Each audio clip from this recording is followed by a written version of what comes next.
Of course, you've been around the coaching ranks now since you graduated from Virginia. I want to ask about recruiting and how things have changed. I mean, now with all the different extra years of eligibility, a lot of the guys currently have, and girls, of course, on that side of the things too. But how has that changed recruiting in terms of some of these players that have the extra year, might be looking to go somewhere else? From your perspective, what's it look like? What's the dynamic now?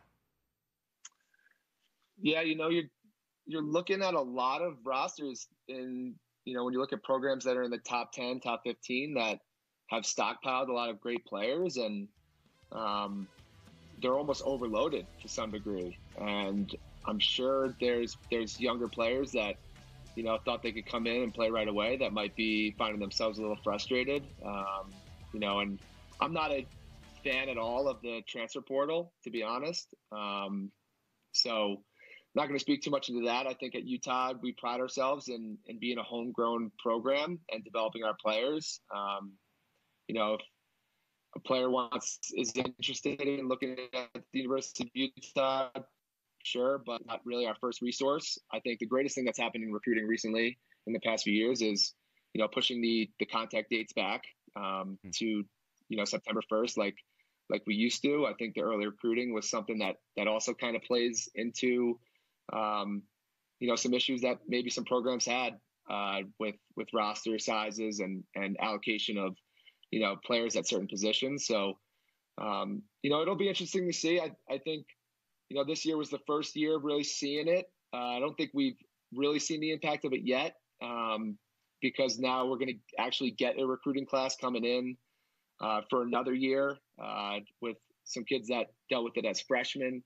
So you're going to have two classes of kids that might have someone who might have, been forecasted as graduating still on campus. And, it obviously is great for some schools that have the proper balance on their rosters, but, you can only play 10 guys out there.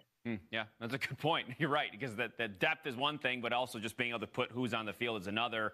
Finally, with Utah, we heard when the program went D1 a few years ago, Brian Holman had mentioned the conference and getting into one so important. Atlantic Sun is what it's going to be moving forward now. From your perspective, now that we've seen out of conference, what's going to be the biggest difference in conference play here for you guys?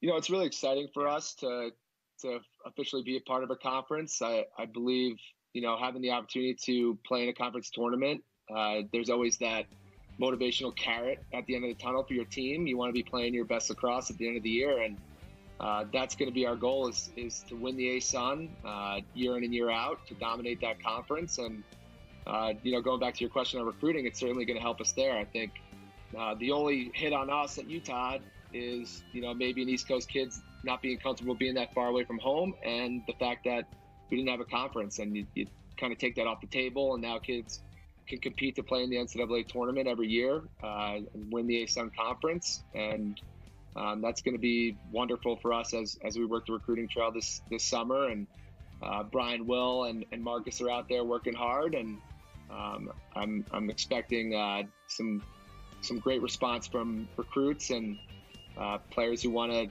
be a part of something that's going to be great and can put a legacy on something with the University of Utah. Yeah, and you're an outdoors guy, so you can push all the parks and hikes and all that stuff, right? I mean, that's a different world. You got a favorite one since you've been out there? A good one that to tell people to do when they get out there? Absolutely. My favorite in terms of, if you're looking for some warm weather, I love going down to Zion National Park.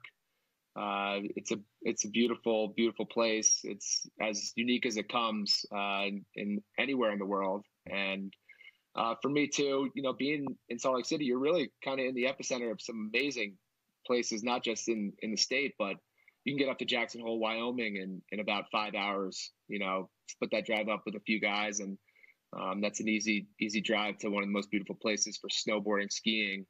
And obviously all the skiing that we have here in Utah is considered the best in the world. And summers in Park City, can't beat them, 70 and sunny outside. So, I'll be spending some time outside today. And,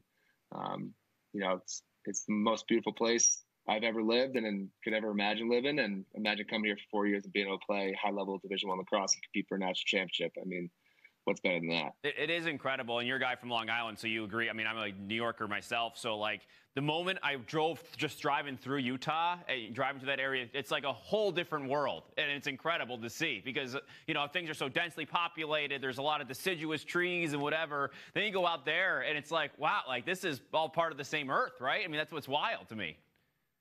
Yeah, it's spectacular out here, and like you said, being from New York, you kind of, all right, I know about Colorado. I've heard a little bit about Utah, but you come out here and it'll change your life. Yeah. You know, the experiences you can have and the life you can live out here is just amazing. Especially if you love being outside. I think it's the best place in the world for that. But we also like to say it's, you know, this place stinks. Don't come here. You know, we don't want too many people moving out here. We like the fact that there's not a lot of traffic and the airport's easy to get through. And you know, so come here for 4 years, come play for us, maybe stick around for a few. But we like to keep our secret, you know, well hidden too. Understandable. Adam Ghitelman, we appreciate the time so much. Good luck in your games this weekend. All right, man. Thank you so much for having me, guys.